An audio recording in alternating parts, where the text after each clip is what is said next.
ಶುಭೋದಯ ವೀಕ್ಷಕರೇ, ಭಾನುವಾರ ಏನು ಮಾಡೋದು ಅಂದ್ಕೊಂಡಿದ್ದೀರಾ? ಒಂದೊಳ್ಳೆ ಮಟನ್ ಚಾಪ್ಸ್ ಮಾಡಿ ತೋರಿಸ್ತೀನಿ, ನೋಡ್ಕೊಳ್ಳಿ. ಹಾಗೆ ಮಾಡ್ಕೊಂಡು ಒಂದ್ಸಲಿ ತಿಂದು ನೋಡಿ. ಹಾಗೆ ಹೇಗಿತ್ತು ಅಂತ ಕಮೆಂಟಲ್ಲಿ ತಿಳಿಸಿ. ಮೊದಲಿಗೆ ನಾವು ಕುಕ್ಕರ್ ತೊಗೊಂಡು 2-3 ಸ್ಪೂನ್ ಎಣ್ಣೆ ಹಾಕ್ಕೊಂಡು, ಎಣ್ಣೆ ಕಾದ ನಂತರ ಚಕ್ಕೆ ಲವಂಗ ಹಾಕ್ಕೊಳ್ಳಿ.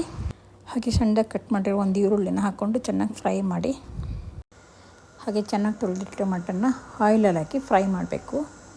ನೋಡಿ, 1 kg ಇದೆ ಇದು ಮಟನ್ನು.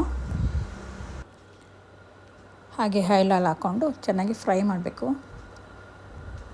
ಹಾಗೆ ಚೆನ್ನಾಗಿ ಫ್ರೈ ಮಾಡಿದಷ್ಟು ಮಾಂಸ ಸ್ವಲ್ಪ ಗಟ್ಟಿ ಆಗುತ್ತೆ, ಮಾಡಿದಷ್ಟು ಚಾಪೀಸ್ಗೆ ಚೆನ್ನಾಗಿ ಟೇಸ್ಟಾಗಿರುತ್ತೆ.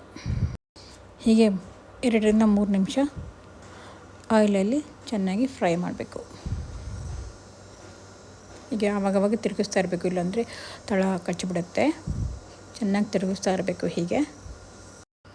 ಹೀಗೆ ಮೇಲೆ ಕೆಳಗೆ ಮಟನ್ನ ಚೆನ್ನಾಗಿ ತಿರುಗಿಸಿ ಬೇಯಿಸಬೇಕು. ಆಯಿಲಲ್ಲಿ 1-2-3 ನಿಮಿಷ ಚೆನ್ನಾಗಿ ಬೇಯಿಸಿದ್ರೆ ಚೆನ್ನಾಗಿರುತ್ತೆ. ಈಗ ನಾವು ಅದನ್ನು ಉಪ್ಪು ಖಾರ ಹಾಕಿ ಚೆನ್ನಾಗಿ ಬೇಯಿಸಬೇಕಾಗುತ್ತೆ.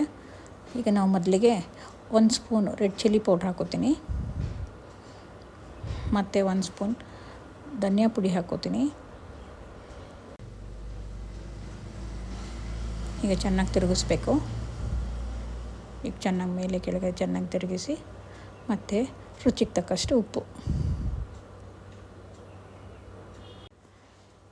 ಹಾಕಿ ಚೆನ್ನಾಗಿ ಕುಕ್ಕರ್ ಲಿಡ್ಡನ್ನು ಕ್ಲೋಸ್ ಮಾಡಿ ಒಂದು 5-6 ವಿಷಲ್ಲು ಚೆನ್ನಾಗಿ ಬೇಯಿಸ್ಕೋಬೇಕು.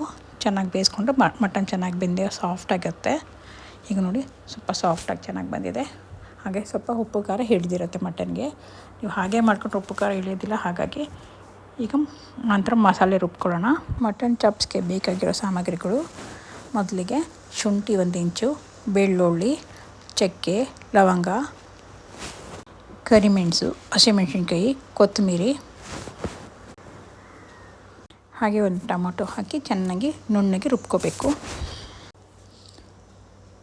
ತುಂಬ ನುಣ್ಣಗೆ ರುಬ್ಕೋಬೇಕಾಗುತ್ತೆ. ನೋಡಿ, ಎಲ್ಲ ಒಂದೇ ಸಲ ಹಾಕ್ಕೊಂಡು ಮಿಕ್ಸಿಗೆ ಸಪ್ರೇಟ್ ಏನು ಬೇಡ, ಎಲ್ಲ ಒಂದೇ ಸಲ ಹಾಕ್ಕೊಳ್ಳಿ.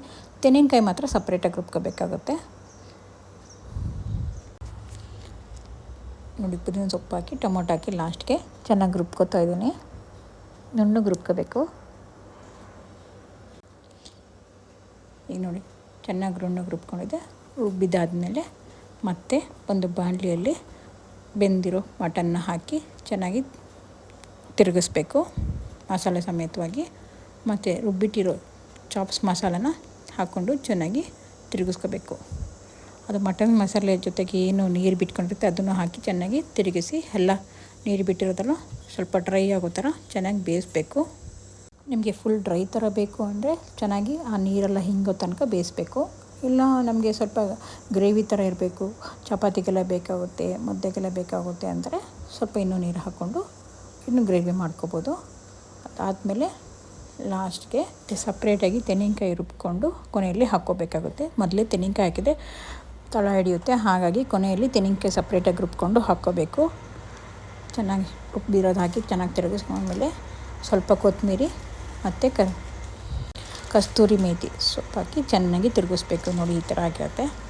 ಈಗ ನೀವು ಸವಿಯಲು ಸಿದ್ಧವಾಗಿರುತ್ತೆ. ನೋಡಿ, ಎಷ್ಟು ಬೇಗ ಮಾಡ್ಕೋಬೋದು ಮತ್ತು ಎಷ್ಟು ಚೆನ್ನಾಗಿರುತ್ತೆ, ಈಸಿಯಾಗೂ ಮಾಡ್ಕೋಬೋದು.